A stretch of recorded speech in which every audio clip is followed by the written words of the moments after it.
What if the agreement you thought would set you free became the thing that chained you for life? Most men enter divorce thinking alimony is a temporary expense, a chapter with a clear beginning and end. They nod along when the lawyer mentions spousal support, hear a number that seems reasonable, and assume it's confined to the years it takes to adjust. But what no one tells you in that whirlwind of paperwork and emotions is how the right, or wrong, clause can turn support from a brief chapter into a never-ending saga. Imagine signing off on alimony with the belief that once she's back on her feet, the payments stop. You picture a fixed term, maybe 3, maybe 5 years, then the checks cease and you move forward. Instead, you get handed language that says, until further order, with no deadline in sight. You think future order means a chance to review, but in reality, it gives the court total discretion to extend payments indefinitely. And when you discover it's been quietly renewed, you realize the chapter never closed. Even worse are the traps you never considered. Missing a trigger that ends support if she moves in with someone new. Ignoring the fact that remarriage can sometimes leave you paying even after she said, "I do" again, or failing to tie payments to cost of living adjustments, so inflation quietly erodes what you thought was a fair deal. There are clauses about health insurance, tax burdens, and modification windows, each one packed with pitfalls that can stretch your obligations far beyond what you ever intended. By the time you notice the bills piling up and the lack of an end date, you're not just negotiating support. You're scrambling to untangle legal language that's already in force. The mistake isn't always malicious. Sometimes it's exhaustion, confusion, or the hope that things will work out. But whatever the reason, these hidden clauses can turn alimony into a burden you never saw coming. In the next few minutes, we'll expose 7 alimony clauses most men miss until it's too late, so you can spot the red flags now and make sure your support agreement truly ends when you want it to. If you're heading into negotiations, or even if you signed years ago, listen closely, because in divorce, the devil really is in the details. Open-ended duration clauses are the silent shackles you don't notice until you're already locked in. Instead of specifying 3 years or until age 65, the agreement uses wording like until further order of the court or for a reasonable duration. In those moments of exhaustion and high emotion, that phrasing feels like flexibility, a safety valve in case circumstances change. What you don't realize is that it hands total power to the court or your ex to keep those payments going indefinitely.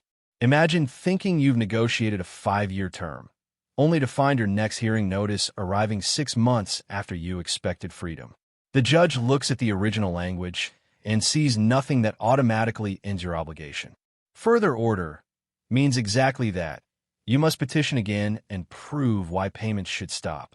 And courts aren't in the business of cutting off someone's support without a compelling reason. If your ex presents new financial needs, school expenses, a medical issue, even just a higher standard of living, they can argue for extensions. Each time, you're back in court, paying legal fees, rehashing your financial picture, and hoping the judge finally says enough. Even worse, those open-ended clauses often slip past your attorney's review when you're focused on splitting assets or negotiating custody. You glance at the duration box, see the phrase, until further order, and assume it mirrors the discussions you had, until the reality bites. Meanwhile, the payments keep clearing month after month, parked on autopay, in amounts you once agreed to as a finite commitment. By the time you realize the contract never had an actual end date, you've already paid well more than you ever intended. What started as a supposed temporary responsibility morphs into a permanent fixture of your budget. And the only way to break free is to launch a legal challenge, arguing that your original settlement was unfair or that your ex no longer needs support. That process can drag on for months, even years, all while your bank balance dwindles. If there's one lesson here, it's this: never accept until further order without a clear cap. What feels like a safety net can become an endless loop of hearings and payments, one you can't escape simply by waiting for the term to end. You assume support would stop if she moved in with someone new, but without a cohabitation clause, those payments keep coming. When you agreed to alimony, you might have said to yourself, once she's on her own, the checks will stop. It makes sense. You picture her leasing an apartment with a friend or starting fresh with someone else, and you assume that financial dependency ends the moment she's no longer living solo. But unless you explicitly included language that ends or reduces support upon cohabitation, the court has no obligation to adjust anything. Here's where it gets murky. Cohabitation isn't always defined clearly, and the legal tests vary by jurisdiction. Some courts look for a romantic or sexual relationship. Others see shared expenses, even with roommates, as cohabitation. If the wording in your agreement doesn't specify exactly what counts, moving in with a partner, sharing bills, or just living under the same roof, it leaves a huge gray area. Your ex can claim to be just friends or argue that the living arrangement is temporary or strictly financial, and the court may agree. Meanwhile, the alimony checks keep clearing on autopilot. Worse still, proving cohabitation often requires digging into personal lives, hiring private investigators, collecting lease agreements, bank statements, and eyewitness testimony. That means more legal fees, more fights in court, and more months of support you assumed would have ended. You might spend $10,000 to prove what you thought was obvious, that she's moved on and shouldn't need your ongoing payments. Even when you catch wind of a new partner moving in, a poorly drafted clause can require you to show all of the following: shared bedroom, joint bills, public appearance as a couple. Proof so specific that it's nearly impossible to gather. By the time you finally convince a judge, you've paid far more in legal costs than you saved in reduced support. If you're negotiating alimony now, do not skip the cohabitation trigger. Define it clearly. Specify living arrangements that count, evidence required, and the timeline for stopping or reducing payments. Otherwise, you'll discover too late that the moment she stopped being single was nothing more than a footnote, while the money continued to flow straight out of your account. You assumed her remarriage would end the obligation until you saw your name on the checks months after the wedding. In your mind, you had a clean break. She find a new spouse, they combine households, and alimony stops. Unfortunately, unless your agreement specifically ties support to the event of remarriage, the law doesn't automatically cut you loose. Remarriage terminates spousal support is a common expectation, but it only applies if you negotiated that condition into the contract. Without a clear remarriage termination clause, courts treat alimony as independent of any future nuptials. Your ex could walk down the aisle, stand in front of everyone, and say, "I do," and still collect every cent you owe. You might think the judge or her attorney will insist on an end to payments once she remarries. They won't. Unless your paperwork says payments cease upon spouse's remarriage, those checks keep hitting her bank account. The impact goes beyond lost dollars. Imagine seeing wedding photos of her new life, her in a gown, smiling alongside someone else, knowing you're still the one footing the bill. That sting is compounded when you realize you didn't ask for the simplest of safeguards. Even worse, if she hides the marriage, using a private ceremony or a destination wedding, you could be paying for months before you discover the truth. When you finally bring the issue to court, you'll face uphill battles, proving the remarriage occurred, waiting for paperwork to clear, and convincing a judge to modify the order. And in the meantime, you're responsible for every payment. The only way to avoid this trap is to include a precise, unambiguous statement. Spousal support terminates immediately upon the former spouse's remarriage. No wiggle room. No, unless otherwise ordered. No exceptions. If your alimony agreement doesn't say that, you've effectively signed up for an open-ended financial commitment, one that not even a new spouse can override. And once those payments keep coming, each one is a painful reminder of a clause you never insisted on. You locked in a flat dollar amount. Never mind that costs rise every year. In your negotiations, you agreed to pay a set sum, $2,000 a month, for example, thinking it struck the right balance. It felt fair. It felt predictable. But you missed a crucial detail. Without a cost of living adjustment, COLA, clause, that payment never changes, no matter how inflation, housing costs, or everyday expenses climb. At first, it seems like a win. You know exactly what leaves your account each month. But then life happens. The rent you pay on your own place goes up. Grocery bills spike. Insurance premiums climb. The $2,000 you agreed to last year doesn't stretch nearly as far today. You find yourself making sacrifices, skipping vacations, cutting back on entertainment, even delaying necessary car or home repairs, just to ensure those alimony checks clear. Meanwhile, your ex benefits from steady payments that retain their purchasing power. They shop at the same grocery store, buy the same gas, but those dollars buy more each year. As inflation eats away at your income, your standard of living starts to diverge. Your budget contracts, while theirs remains the same, automatically adjusted by market forces you never accounted for. Because you didn't include language-tying payments to the Consumer Price Index, CPI, or another inflation measure, you have zero leverage to ask for an increase when costs skyrocket. And when you do approach the court, judges are reluctant to modify terms unless both parties agree or there's an extreme economic shift, neither of which is guaranteed. You're stuck with outdated numbers, writing checks that feel less and less aligned with reality. If the law changes, say, a new tax impacting support payments, you can't pass that cost back to the recipient. You carry the full burden of economic shifts, and your only recourse is an expensive, time-consuming court motion. By the time you secure a modest adjustment, the market may have already moved on, leaving you perpetually one step behind. The simplest safeguard, a COLA clause, could have tied your obligation to a specific index, automatically increasing or even decreasing payments in line with actual economic conditions. Without it, you signed up for a financial treadmill. The harder you run to keep up, the more ground you lose. And that steady bleed isn't dramatic today, but in 5 or 10 years, it can erode tens of thousands of dollars from your bottom line, turning what seemed like a fair deal into a silent crisis. You signed off on support without clarifying who handles the tax hit, and now you're paying more than you intended. Before 2019, alimony worked one way.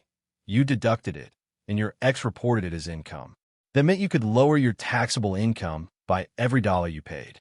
But in 2019, the rules flipped. Alimony is no longer deductible for payers, and recipients report none of it. If your agreement was drafted before or without accounting for that change, you might be stuck with a deal that suddenly costs you thousands more a year in after-tax dollars. Imagine nodding along when your lawyer said, "You'll pay $2,000 a month," without ever asking, "How does this affect my taxes?" On paper, the number seems clear. But if you were banking on deducting those payments, you're in for a rude awakening. Uncle Sam doesn't care about your intentions. That reasonable support amount now comes straight out of your take-home pay, dollar for dollar. No offset, no write-off, nothing. And if your spouse was expecting that money to count as taxable income, they'll owe taxes on what they thought would be tax-free. Worse still, agreements drafted in the transition period often didn't address the change at all. Some payers assumed they could still deduct old-style alimony. Others thought recipients wouldn't notice the extra tax bill. But when both sides prepare their returns and face unexpected liabilities, what seemed like a fair split becomes a messy audit waiting to happen. And if there's no clause shifting the burden, either sharing the tax cost or adjusting payments to account for it, you'll be the one left footing the bill. Tax treatment isn't just jargon. It's a hidden layer that can turn a manageable payment into a financial trap. And fixing it isn't simple. You can't just amend the agreement. It requires renegotiation or a court modification, both of which carry legal fees, delays, and uncertainty. Meanwhile, each tax season you're writing checks that are higher than you ever intended, or dealing with surprise notices because your ex didn't report the income the way you expected. If you haven't reviewed your support terms against current tax laws, you're playing Russian roulette with your wallet. A single missing paragraph about tax responsibility can mean thousands lost each year, and a lifetime of regret over a clause you never thought to question. You assumed medical expenses would sort themselves out until an emergency bill wiped out your savings. During divorce negotiations, most minds are on splitting assets and setting support payments. Few people think to ask, who pays the health insurance premiums? Or what happens when a car accident or surgery arrives? Without a specific clause spelling out cost sharing for health, dental, vision, or life insurance, you could be on the hook for unexpected medical debt years down the road. Picture this. She keeps the family health plan after divorce, and your agreement says nothing about premiums. You think, great, she's covered. But Cobra lasts only 18 months, and it can cost 3 to 4 times what you were paying as an employee. Then she switches to private insurance at a higher rate, but the settlement never specified who picks up the tab. You'll get a mountain of bills: hospital stays, specialist visits, prescription drugs. Suddenly, you're debating whether to contest an $8,000 emergency room charge or let it slide, while the credit card balance soars and the interest compounds. Even routine expenses can turn into landmines. A root canal, an MRI, or a mental health copay that wasn't planned for can pop up at any moment. If your agreement doesn't say the payer will cover X% of all unreimbursed medical costs, you're vulnerable. And courts often view medical expenses as separate from spousal support, meaning you can end up in a second legal fight just to enforce your own settlement terms. Worse, life insurance is often overlooked. If your ex is supposed to maintain a policy naming you or your children as beneficiaries, but you never specified coverage amounts or required proof of policy renewal, the only security you have is trust. And trust, especially after a divorce, can vanish overnight.